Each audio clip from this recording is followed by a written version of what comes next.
Bom, na verdade, eu trouxe para cá hoje um pedacinho de um capítulo que eu falo sobre registros e coletorias.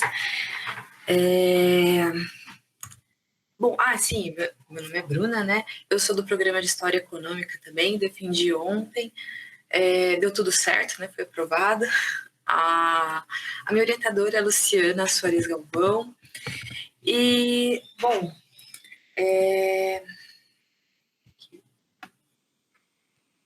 deu certo. Então, para a gente contextualizar, né? A gente tem uma mesa bem diversa aqui em termos de localidade, né, e de assuntos. Então, eu estou falando de um período curto, que é um período pós-independência do Brasil, que vai de 1823 até 1834. Especificamente, estou falando da província de São Paulo, e a minha dissertação é um estudo sobre o órgão fazendário de São Paulo, né? Que na verdade, que nesse período foram dois, um sucedeu ao outro, né? Teve uma reforma do Tesouro e um sucedeu ao outro. Mas para o que eu vou explicar aqui hoje para vocês, isso também não tem muita relevância, né, especificamente. E o meu trabalho é baseado nos manuscritos do Arquivo do Estado de São Paulo, em especial correspondências.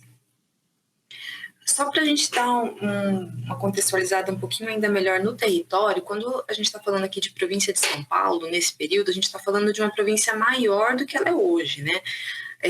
Na época, essa região que hoje é o Paraná fazia parte de São Paulo. Então, eu vou falar de algumas localidades, né? Vou mostrar tabelas com algumas localidades e vocês vão ver ali Curitiba, Paranaguá e outras cidades que hoje fazem parte do Paraná, porque nessa época elas faziam parte de São Paulo. E os dois assuntos que eu vou falar aqui hoje é sobre os registros e sobre coletorias. O que é um registro? Um registro é um porto seco, é uma estação fiscal que fica numa estrada, né? Então, geralmente, eles recolhem tributos, eles emitiam guias, e eles faziam ali controles das mercadorias que passavam. Esses registros, no início do período eles são antigos, né? Então, assim, não é uma inovação desse período, né?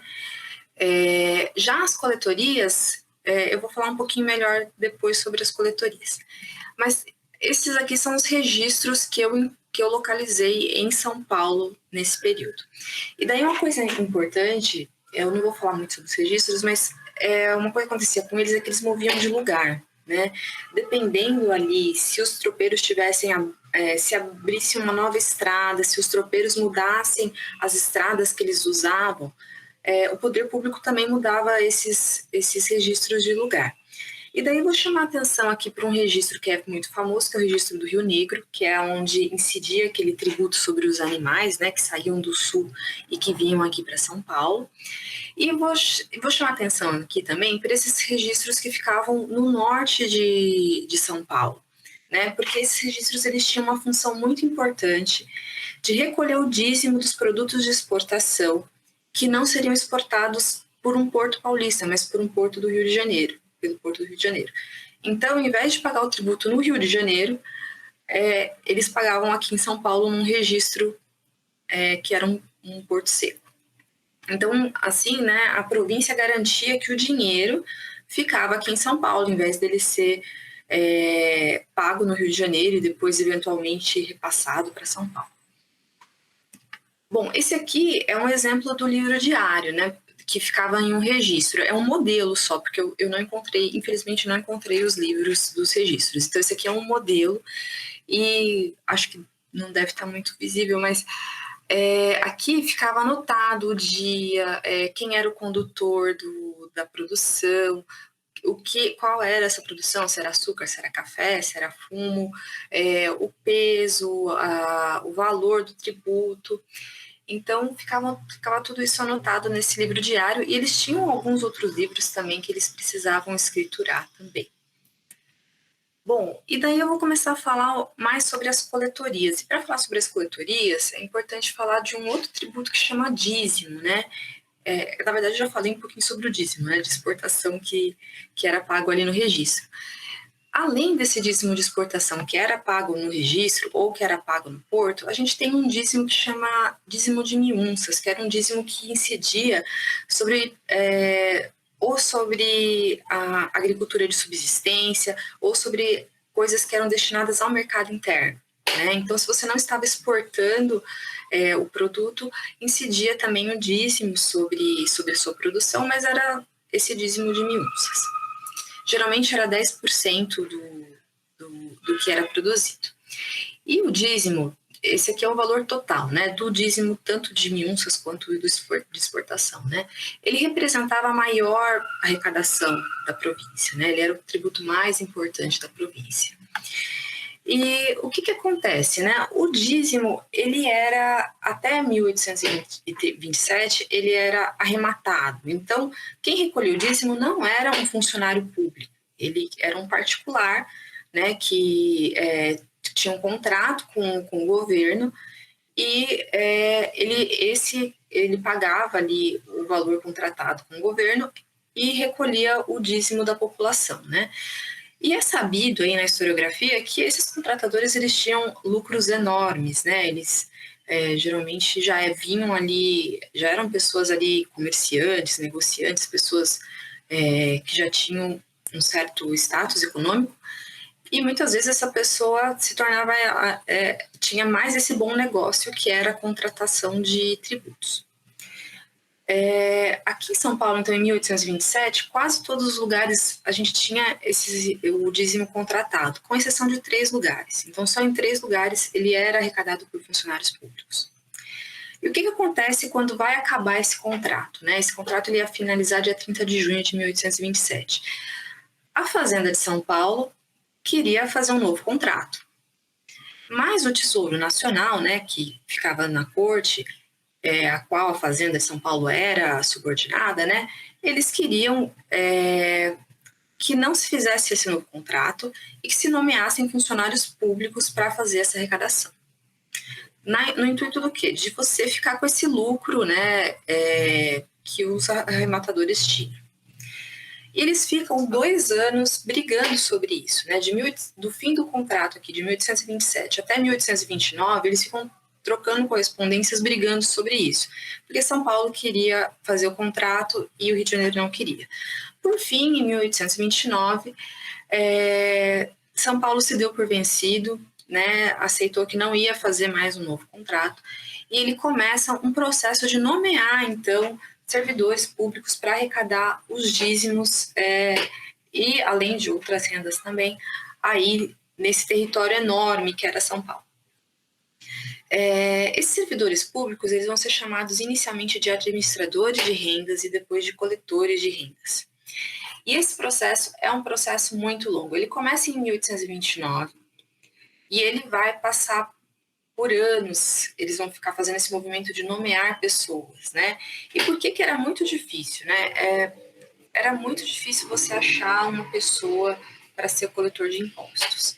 Eles não falam exatamente por quê, assim, né? Eles trazem ali várias questões e eu fui tentando ali construir um raciocínio.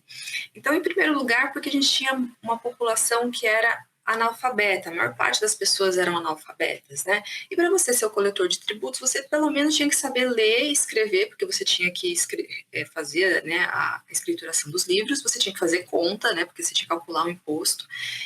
E, claro, se você soubesse alguma coisa sobre a lei, seria bom também, porque as pessoas eventualmente, né, questionavam sobre as leis dos tributos, né? Então, seria desejável que você também soubesse alguma coisa de legislação. Mas acredito que se você soubesse ler, escrever e fazer conta já estava bom, né? E você tinha uma população que era majoritariamente analfabeta. Um outro ponto, vou até trazer aqui para vocês. Esse aqui é o relato de um coletor de rendas. O que acontecia? Esse coletor de rendas, né, ele vai lá ele está numa vila lá no interior e ele frequentemente, como ele estava cobrando tributo, ele acabava entrando em conflito com outras autoridades ali daquela região que muitas vezes não queriam pagar tributo. Então, por exemplo, os vereadores da Câmara Municipal muitas vezes não só não queriam pagar tributos, como incentivavam a população a não pagar tributo. O juiz de paz também, às vezes, também tinha o mesmo problema também com o coletor de tributos. Então, era muito difícil, às vezes, para esse coletor conseguir realizar o trabalho dele, né? Não, E dá daí... 3 minutinhos, tá? Tá ótimo. E daí eu trouxe aqui o relato do coletor de Ubatuba, né? E ele vai falar que ele vai pedir demissão, na verdade, ele está pedindo demissão do cargo dele, porque ele não conseguia mais, né? Ele começa aqui, né? Porque não mais me atrevo a compelir os devedores ao pagamento das rendas a meu cargo, porque de tais diligências não colho senão odiosidades, a ponto de ainda na noite passada quebrarem as vidraças da minha habitação. Então, o que aconteceu, né, para chegar nesse ponto ali das pessoas estarem ali quebrando os vidros da casa dele, né? Ele cobrou isso em outras cartas, ele explica, né? Ele foi cobrar ali um devedor. Esse devedor era cunhado do juiz de paz lá de Ubatuba, e o juiz de paz começou a perseguir esse coletor e a colocar as outras pessoas da vila contra o coletor. E chegou esse ponto ali dele se sentir muito coagido, né, muito ameaçado. E, inclusive, numa outra carta, ele fala que tentaram assassinar o irmão dele, né? Então, é uma tragédia, assim, o que acontece com ele. Então, ele acaba pedindo demissão. Então, a gente tinha ali muitas dificuldades, né, em relação a isso. O salário também de coletor, dependendo de onde você tivesse, né, da localidade que você tivesse, também poderia não ser muito atrativo, porque eles recebiam por volta de 2,5% daquilo que eles arrecadavam. Bom, mesmo assim, com todas essas dificuldades, foi muito bem sucedida a nomeação desses coletores, porque começou em 1829, e quando eu chego no fim do período de estudo, aqui em 1834, a gente já tinha aqui 45 coletores nomeados. Então, passamos de 3 coletores, né, para 45. Então, foi um processo difícil, complicado, mas foi bem sucedido. E isso implicou aí, tanto primeiro num rompimento com uma instituição do antigo regime, né, que era a arrematação de tributos, que era amplamente usada aí no Brasil colônia. A gente vai ter uma modernização aí da estrutura fazendária, né, e uma profissionalização da estrutura fazendária por meio desses funcionários públicos. E esses são, então, os principais resultados em relação às coletorias.